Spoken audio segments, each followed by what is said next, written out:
Hi, I'm Connie. I'm a former outlaw old lady, and I'm chatting with Staxx.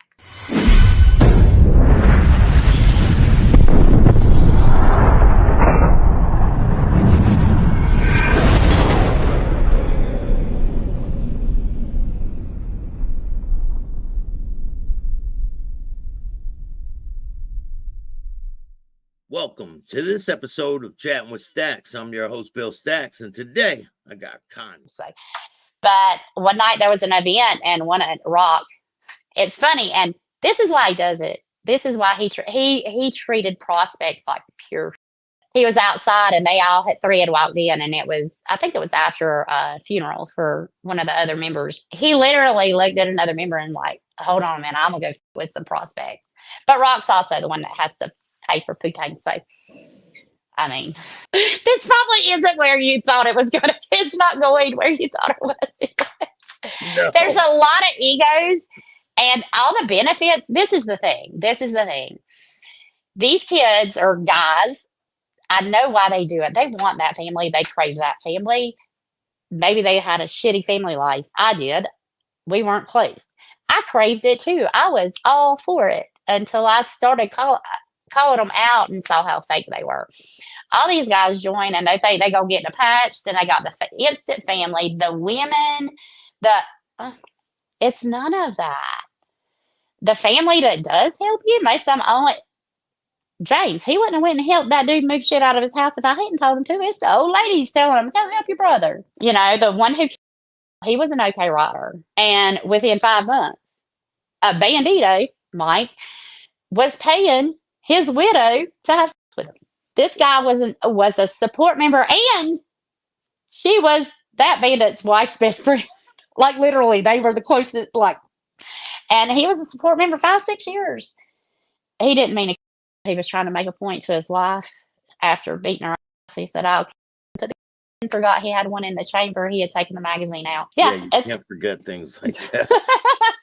It's crazy because I was in Houston at the time and I saw a post on Facebook that ambulances were at her house, and I messaged her, "Hey, are you okay?" And she's like, "Yeah, we're fine." Nothing else. I hear 10 days later that he had died. They would not tell because and if you don't qualify for the final ride, they won't give you a final ride. His president and the bandito president would not tell anybody what hospital he was at, what room he was at. On day 9, when the doctor told his wife, they never went to see his wife, never went to see his children. On day 9, when they told her, you know, you need to call people in if they want to say their goodbyes, his president and Cookie showed up, and she kept asking, "Are you going to call his brothers to come?" "Oh, we will in a minute." They didn't. Because they didn't want her around his brothers, because she would have told what happened, because she got a mouth. But it was kind of an accident, right? It was an accident. Yeah. Like his wife couldn't even see him for 12 hours because she was a suspect. They got in a fight and he was beating her. Her 18-year-old daughter called the cops. So the daughter ran out the door. So he went and fired a shot at the daughter out the door. And then he took the magazine out and laid it on the table behind the door on the couch over here. So he goes and jumps on her and literally hand around her neck. He said, "Daughter and you," and did this to his head, but he had one chambered. It's sad though, because his 3 little boys, or two little boys, I think, were right behind him. They were watching. They saw it all. Yeah, that's really bad. And it was probably a fight over the club. She almost got divorced 100 times, and eventually, So being a woman, being around this club, right? You probably have a lot of inside information. Mm-hmm. Did you ever see like women that were sneaking around with other members and things like that? Like, no. They're pass-arounds. There are pass-arounds, and usually, it's the riding club. So the riding club is step below support. They're like the scum of the scum to the banditos. I'm just being dead serious. One particular riding club member, yeah, she was the pass-around, and then her daughter was.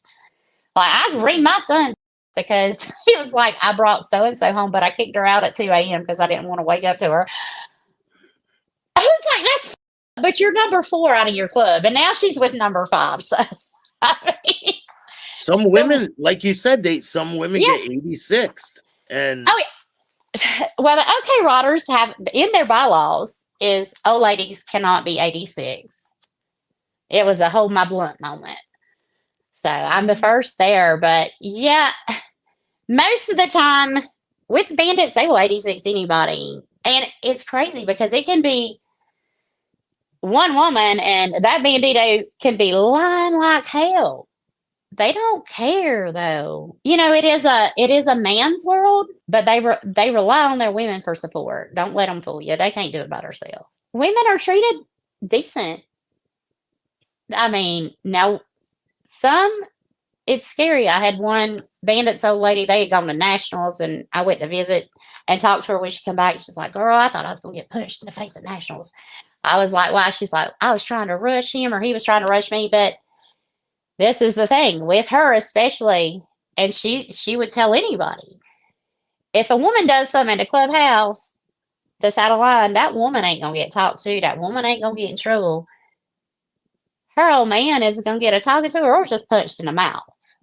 And some of the members, that one in particular, stuck. If he gets punched in the mouth for his old lady, he gonna go home and punch her in the mouth. Yep. And I ain't about all that. Like, I can't even sit and watch it, you know. I can't know it's happening because that's just gross. But the women are, I mean, I guess it just depends on the women. They have respect for some, don't have respect for some. Have you seen some women get into some trouble? Yeah. Can you explain the situation? Well, the one whose husband, she couldn't go to the clubhouse for 6 months because she called the cops on him. They will, yeah. She wasn't 86 because, okay, riders, they're not, old ladies can't be 86. But you can get grounded. Some other things, like talking back to them. Yeah, I've seen them grab them by the arm. I have never witnessed a woman get beat or anything like that because I'd have mine beat right with her. But it depends on the member. Like some of them, the woman, you can tell she run the show when they're not at the clubhouse or out, you know. It just, I don't know. It is very, you keep your mouth shut, but us women learn to keep our mouth shut. We want to keep our mouth shut because then we hear everything. The opposition of these clubs, the people who don't like them, they're not like welcome in their territory. Yeah. What are some of the situations that you've seen with them dealing with the opposition? Well, we chased one down. That one, he was kind of stalking us. It was a rolling bike night, and when we went to get on the highway, he flipped his headlights on just too fast, so we saw him come on. He was sitting waiting for us, kind of facing the highway. What happens then? We were riding in a pack, and we actually had riding club members with us. What happens then is the SA, which is my husband, he slowed down, and I think he got behind the guy, chased him away from the pack, but that's one experience. We went to a big toy run, and the Mongols were there, and I couldn't have done it. I couldn't have done it because I am too, like, I'm going to keep my pride. This Mongol walked by every one of them. It was kind of like a movie, almost like a face-off thing. The banditos lined up and the Mongols walking by them. And this one, he barked incessantly at every one of them. Boo, boo, boo. I would have punched him. I would have had mine killed right there. That's the thing, because I'm like, damn, y'all supposed to be outlaws. Like, why are you letting him punk you like that? Let's have a brawl if you want to be an outlaw. I'm all for it, but they're not.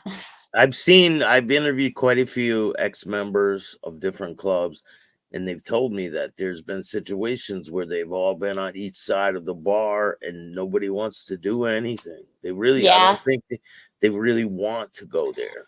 There is one, he was in Tulsa, a bandito. He went into his local bar that he went to all the time one night, and there was another club in there. I won't say the name. He called all his brothers, all his bandito brothers, and they said, just get out of there, man. Just get out of there. Just get out of there. He's like, this is my hometown. This is my spot. I'm staying. So he eventually grabs the 8-ball pool ball off the table and goes and just slams it in the middle of this other club's table. Apparently, some support had showed up. When I first met him, I questioned why he didn't have a cut. He was in the hospital for weeks. Not one bandito went to help him. 2 support members and one riding club member got stabbed in the leg. So they made him a prospect for support, but not a single bandito. And if you sit and listen to every one of them after, Every one of them say, shouldn't have done that. That's his damn fault. He's stupid for that. Like, you outlaws. So maybe they're outlaws sometimes. You know, they have their, yeah, I know they do some illegal shit. They do some business with south of the border. But when it comes to what the outlaw clubs came from, they started because they didn't want to follow the AMA rules. Yeah. Dude, every club is nothing but a political organization that it's chain of command, follow the rules, bylaws, guidelines. It's the absolute opposite of what any original outlaw member would want. Have you seen any ridiculous bylaws that were just ridiculous? No, but I didn't really see a lot of bylaws. I mean, most of them are pretty, like, you got to own an American-made bike, not former law enforcement. They do a thorough background check, even for support, because James's was about, 6 inches thick, and they said they didn't get through it all. But there's not anything real ridiculous. Because those bylaws are in writing, those bylaws don't mean the president can decide to do whatever he wants when he wants, and nobody will question him, especially if it's Cookie. His ego's so big, he'll 86 you for hell. He 86 another bandit that was living with him because the other bandit, they got into a little verbal altercation at another bandito's wedding, and he's like, let's take cuts off, take it outside. That bandito went to turn around and walk away, and the president punched him in the head. That guy was 86. Not only that, but all his was at the president's house because he lived there. And they wouldn't bring it to him. He couldn't go get it. They finally brought it and shit was missing, but he still loves the club. That's wild. That's crazy. I still met some good people. It's a cult. It is an absolute cult. It's a bad cult because, like, they only have your back in public. I sat, when we were in Houston, I got kicked out of the Fisher house at the VA. It's kind of like a Ronald McDonald house because James tried to run the manager over in his power chair. It was a big old mess. The manager was being a jerk. So I went to stay with a bandit and his old lady. Bandito first time. Now, I felt pretty comfortable, even though he was wearing an ankle monitor because he was out on bail for first-degree murder. I felt really safe. And the second night I was there, it was his birthday, and he had done every drug known to man. Their plug walked in with a quart-sized bag of so I had only done some weed and like microdose. It was my first time, and really it didn't do much. Him and his old lady had an hour argument because the two that were killed in Oklahoma City, he said they were not his brothers because he's the reason that his best friend and also his brother got shot off his bike in Texas. If they had never shot the people in Oklahoma City, my brother wouldn't have got shot off the bike. Da, da, da, da, da. Like, they're not real brothers, you know? And, well, an hour later, he was trying to with me while my husband was laid in the hospital.